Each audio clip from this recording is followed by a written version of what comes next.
DElEd second semester के प्रारंभिक शिक्षा के नवीन प्रयास सब्जेक्ट में आज नए टॉपिक के साथ मैं हाजिर हूँ।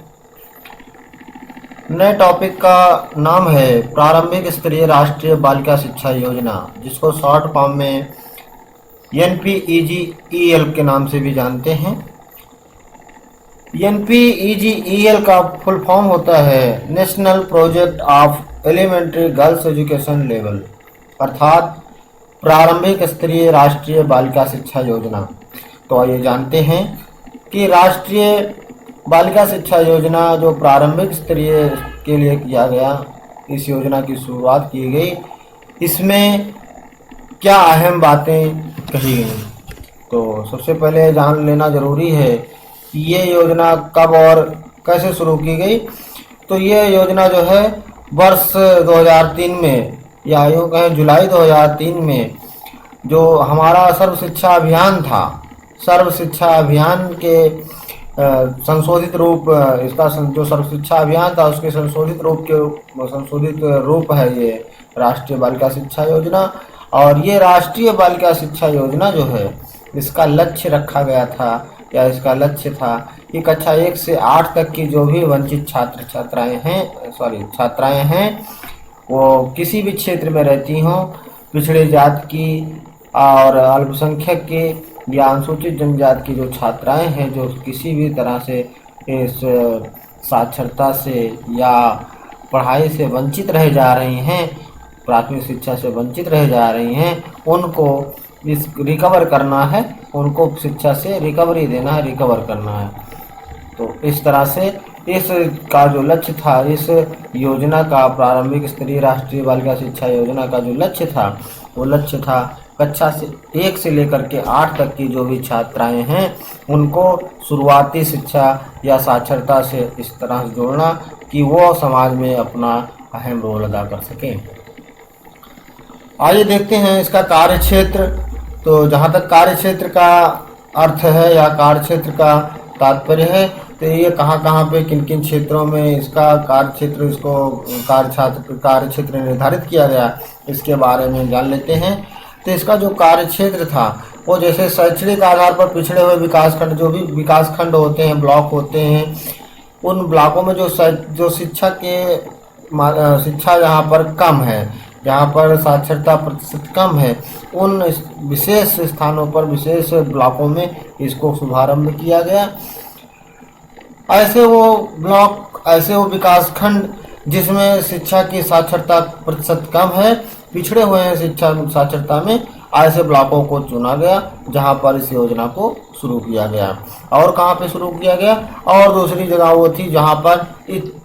लड़कियों की या महिलाओं की शिक्षा का साक्षरता प्रतिशत कम था, या जिनमें लिंगानुपात कम था, लैंगिक अंतराल कम था, जहाँ पे लड़कियों की आबादी कम थी, और उन लड़कियों को, जो लड़कियां हैं अभी मौजूदा परिदृश्य में, उनको बढ़ाने के लिए, उनको आगे समाज में और ऊंचा दर्जा प्राप्त करने के लिए, उच्च स्थान दिलाने के लिए इस स्त्री शिक्षा या राष्ट्रीय बालिका शिक्षा योजना का शुभारंभ किया गया था। और कौन सी जगह पे इसको खोले जाने की या इस योजना को लागू करने का प्रावधान किया गया, और उन जगह पे, उन विकास खंडों में जहां पर कम से कम 5% अनुसूचित जाति और अनुसूचित जनजाति की आबादी है, और महिला साक्षरता दर जो है वो 10% से कम है। उन विकास खंडों में, उन ब्लॉकों में जहां पर कम से कम 5% की आबादी SC यानी कि अनुसूचित जाति, अनुसूचित जनजाति की है, और उनमें जो महिलाएं हैं उनका साक्षरता प्रतिशत जो है, उनमें जो महिला है, महिला वर्ग है, वो कम से कम पढ़ा लिखा है, ऐसे जगहों का उसमें चयन किया गया, और वहाँ पर ये विद्यालय या ये योजना शुभारंभ की गई, खोली गई, चलाई गई। और कहाँ पे इन योजनाओं को लागू किया गया, ऐसे मलिन बस्तियां जिनका चयन किया गया था, ऐसी मलिन बस्तियां जहाँ पर भरपूर मात्रा में या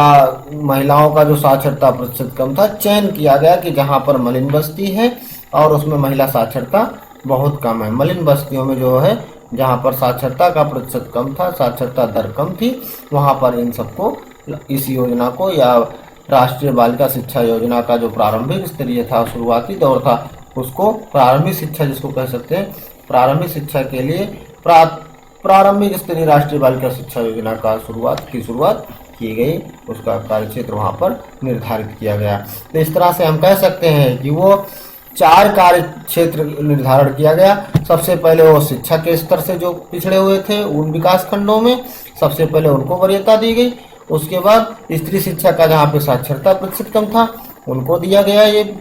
अवसर, और उसके बाद जहाँ पर कम से कम 5% की आबादी SC/ST की थी और उनमें महिलाओं का साक्षरता प्रतिशत 10% से भी कम था, और जो वरीयता दी गई वो ऐसे मलिन बस्तियों को चयन किया गया जहाँ पर इनकी आबादी SC/ST OBC की जो भी आबादी है वो मलिन बस्तियाँ जहाँ पर इनकी आबादी मिल रही हो और उनका साक्षरता प्रतिशत कम हो। तो इस तरह से इन 4 जगहों पर इस कार्य क्षेत्र, इस योजना का शुभारंभ किया गया। तो 2-3 चीज़ें इसमें निकल के आ रही हैं। कब शुरू किया गया? तो वर्ष 2003 में। अगर पूछता है, क्वेश्चन आ जाता है आपके पेपर में या आपके एग्जाम में, परीक्षा में, तो आपको बताना है कि जुलाई 2003 में किसकी रिकवरी के लिए राष्ट्रीय बालिका शिक्षा योजना का शुरुआत किया गया? सर्व शिक्षा अभियान, जो कि 2002 में पूरी तरह से लागू हुआ था। तो 2002 में सर्व शिक्षा अभियान हुआ था। इसका जो संशोधित रूप था वो इसको रिकवर कर लिया कि नया नाम आ गया राष्ट्रीय बालिका शिक्षा योजना। तीसरा प्रश्न बन के आता है कि किस वर्ग तक की छात्राओं के लिए ये कार्यक्रम या ये योजना शुरुआत की गई? तो ये योजना कक्षा 1 से लेकर के कक्षा 8 तक की छात्राओं के लिए ये शुरुआत की गई थी, जो बालिकाएं शिक्षा से वंचित रह जा रही हैं। कार्य क्षेत्र की बात आए, अगर प्रश्न बन के आए, उन कार्य क्षेत्रों का वर्णन कीजिए जहां पर इस राष्ट्रीय बालिका शिक्षा योजना या प्रारंभिक स्तरीय राष्ट्रीय बालिका शिक्षा योजना की शुरुआत की गई। तो आप 4 पॉइंट बता सकते हैं कि राष्ट्रीय बालिका शिक्षा योजना जो है या प्रारंभिक स्तरीय राष्ट्रीय बालिका शिक्षा योजना शुरुआत में 4 जगहों पे, 4 स्थानों पर इसको लागू किया गया। प्रथम वरीयता को देखते हुए 51 विकास खंडों को रखा गया जिनमें शैक्षिक आधार या शैक्षणिक पिछड़ापन था, शैक्षिक रूप से जो पिछड़े हुए थे। और दूसरा पॉइंट आप लिख सकते हैं कि जो ऐसी जगह का चयन किया गया जहां पर स्त्री शिक्षा का साक्षरता बहुत कम था, साक्षरता प्रतिशत बहुत कम था, और जहां पर लिंगानुपात बच्चों की अपेक्षा बच्चियों का लिंगानुपात कम था। और अगर तीसरे पॉइंट आ जाए, तीसरा पॉइंट लिखना है इसमें, उन विकास खंडों का चयन किया गया जहां पर 5% से भी कम SC/ST यानी कि अनुसूचित जाति, अनुसूचित जनजाति के बच्चियों का आबादी है और उनमें महिलाएं जो हैं उनकी साक्षरता प्रतिशत 10% से कम है। और चौथा पॉइंट आप लिख सकते हो कि वो मलिन बस्तियों का चयन किया गया, मलिन बस्तियों का भी चयन किया गया जहां पर महिलाएं अशिक्षित थी या शिक्षा का प्रतिशत वहां पर बहुत ही कम था। इन 4 जगहों पर इस राष्ट्रीय बालिका शिक्षा योजना या प्रारंभिक राष्ट्रीय बालिका शिक्षा योजना की शुरुआत की गई। अगर आ जाए प्रश्न में कि इसका NPEGEL क्या है, तो आप इसको लिख सकते हो। NPEGEL का full form national project of elementary girls education level है, जो कि इसका हिंदी रूपांतर है प्रारंभिक स्तरीय राष्ट्रीय बालिका शिक्षा योजना। तो इस तरह से कई प्रश्न इस खंड में बन के आ रहे हैं। तो इस चीज़ को प्यारे विद्यार्थियों, इस चीज़ को आप लोग ध्यान में रखना। पेपर में अगर ये प्रश्न आ जाए तो आपका प्रश्न ये छूटना नहीं चाहिए। आइए देखते हैं कि प्रारंभिक स्तरीय राष्ट्रीय बालिका शिक्षा योजना की आवश्यकता क्यों पड़ी या इसकी क्या आवश्यकता है। तो इसकी आवश्यकता इसलिए है कि जो जन समुदाय है वो बालिका शिक्षा के प्रति संवेदनशील हो, जागरूक हो, उसके प्रति उसकी जो भावनाएं हैं, धारणाएं हैं वो बदले कि हमारे यहाँ भी बेटियाँ किसी से किसी भी क्षेत्र में कम नहीं हैं। ये आवश्यकता रही हमारे समाज में कि हमें महिलाओं को भी आगे लाना है। और दूसरी चीज़ जो आती है वो आती है कि प्राथमिक और उच्च प्राथमिक विद्यालयों के जो शिक्षक थे उनको प्रशिक्षण देने के लिए, उनको शिक्षित करने के लिए, प्रशिक्षित करने के लिए भी इस शिक्षा की आवश्यकता पड़ी। अब चूंकि उच्च प्राथमिक स्तर पर अगर बच्चियों को शिक्षित करना है तो उनके जाहिर सी बात है उनको प्रशिक्षित करने के लिए विद्यालयों की जरूरत पड़ेगी, तो इन शिक्षकों को भी प्रशिक्षण प्रदान करने की व्यवस्था के लिए जरूरत पड़ी। और तीसरी अहम चीज थी इसकी आवश्यकता की कि जो नामांकन था उस नामांकन में वृद्धि करना था। जो महिलाओं की साक्षरता का नामांकन था या महिलाओं की या बच्चियों की जो नामांकन प्रतिशत था उसमें वो कम था, तो बच्चियों की या छात्राओं के नामांकन में वृद्धि करना। और जो 3 से 6 वर्ष तक के बच्चे हैं जो स्कूल से पूर्व की शिक्षा लेना है, प्राथमिक शिक्षा से पूर्व की शिक्षा जो लेना, उनके लिए एक विद्यालय में उनकी देखरेख का एक केंद्र बनाना, जहां पर वो बच्चे शुरुआत में बच्चों को ये सिखाया जा सके, शिक्षा के प्रति जागरूक बनाया जा सके, उनको उसके उसकी तरफ उनका ध्यान आकर्षण किया जा सके। तो ये 3 आवश्यकताएं अहम हैं इस प्रारंभिक स्तरीय राष्ट्रीय बालिका शिक्षा योजना की। सबसे पहले है कि जो बालिका के लिए या बालिकाओं के लिए, छात्राओं के लिए, महिलाओं के लिए जो माँ बाप या अभिभावक संवेदनशील नहीं है या वो बच्चियों की शिक्षा के प्रति उतने जागरूक नहीं है, तो उनको जागरूक करना। दूसरी चीज़ थी कि जो विद्यालय में, प्राथमिक विद्यालय में और उच्च प्राथमिक विद्यालय में जो शिक्षक हैं, जो टीचर हैं, वो जो है उनको भी बालिका शिक्षा के प्रति संवेदनशील बनाना और उनको प्रशिक्षित करना, जिससे वो उनका भविष्य अच्छे से बना सकें। और तीसरी अहम चीज़ थी जो इनका नामांकन था बच्चियों का या छात्राओं का, वो उनके प्रतिशत में वृद्धि करना। और जो 3 से 6 साल तक के बच्चे हैं उनको यानी कि प्राथमिक विद्यालय की शिक्षा से पूर्व की शिक्षा का एक केंद्र बनाना, जो कि उसको विद्यालय में ही स्थापित करना। उस केंद्र को बच्चों की देखरेख के लिए जो 3 से 6 वर्ष तक के बच्चे हैं उनकी देखरेख का एक केंद्र विद्यालय में स्थापित कर देना, बना देना। तो इसकी ये आवश्यकता रही। तो इस तरह से आपका प्रश्न बन के इसमें से भी आ सकता है कि जो NPEGEL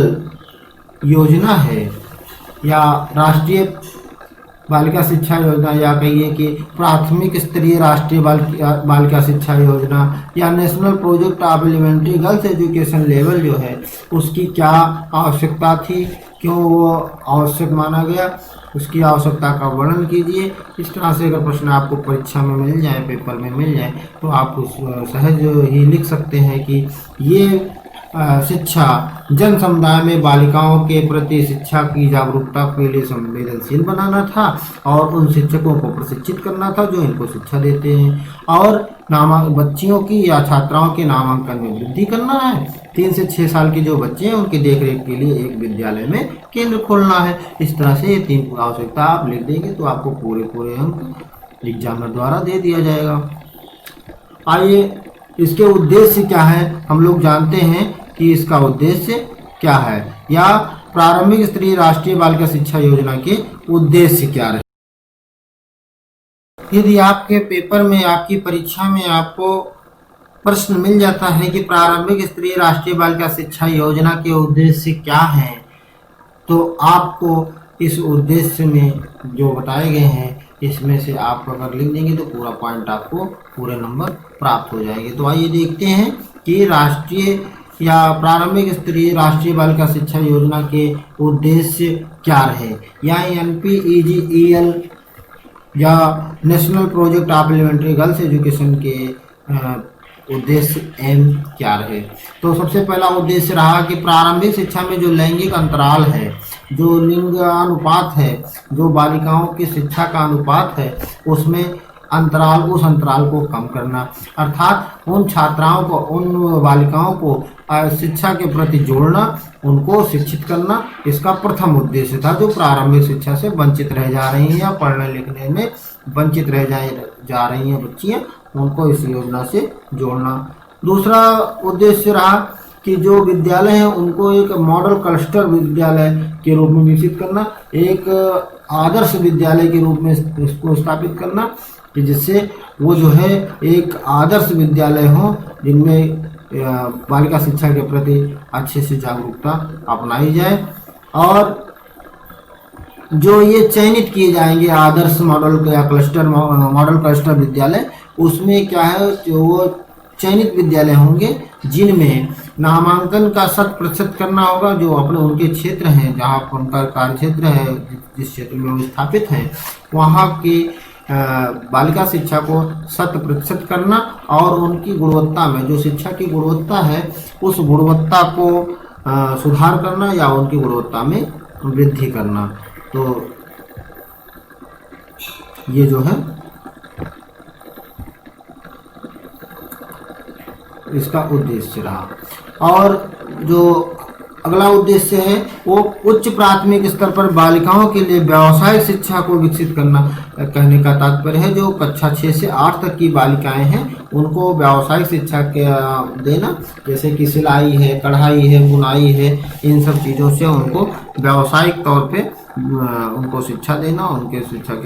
शिक्षा को विकसित करना। और अगला उद्देश्य जो है, और जो उद्देश्य थे वो थे कि जो स्कूल छात्राएं छोड़ चुकी हैं, जो लड़कियां स्कूल बीच में छोड़ देती हैं, उनको जो ग्रीष्मकालीन या गर्मियों के दिनों में शिविर का आयोजन किया जाए और उस शिविर के माध्यम से उनको शिक्षा के प्रति जागरूक बनाया जाए और उनको शिक्षा की मुख्य धारा से जोड़ा जाए। तो ये जो है गर्मियों में ऐसे प्रोग्राम का आयोजन किया जाएगा जिसके द्वारा बच्चियों को शिक्षित किया जाएगा, उनको जागरूक किया जाएगा और उन्हें शिक्षा के धारा से, मुख्य धारा से जोड़ा जाएगा। और इन विद्यालयों में जो चयनित छात्राएं होंगी, जो इन छात्राओं का चयन किया जाएगा जो कि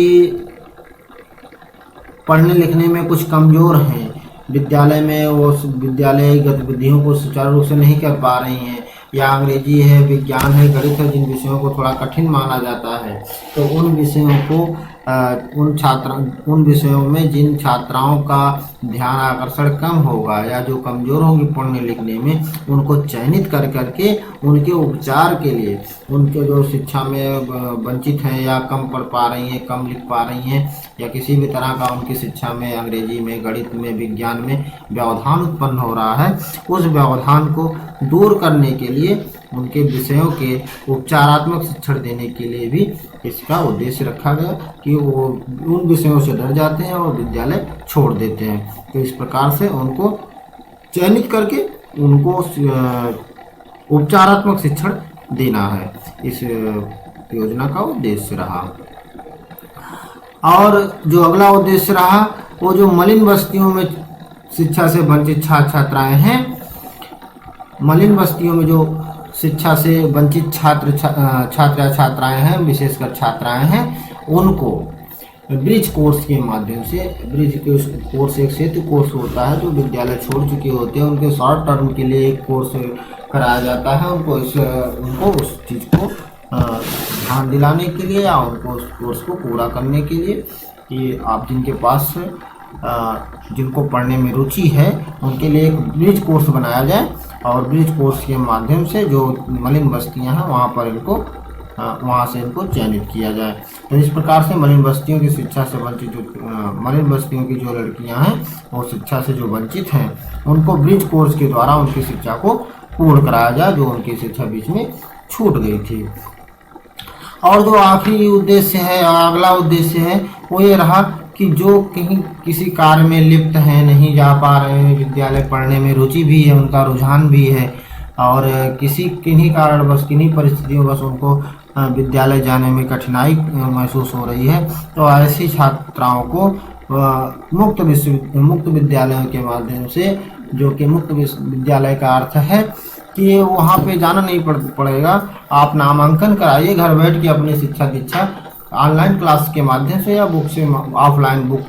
बुकों के माध्यम से आप पढ़ के परीक्षा दे के आप अपना कोर्स पूरा कर सकते हो। आप अपने आप को एक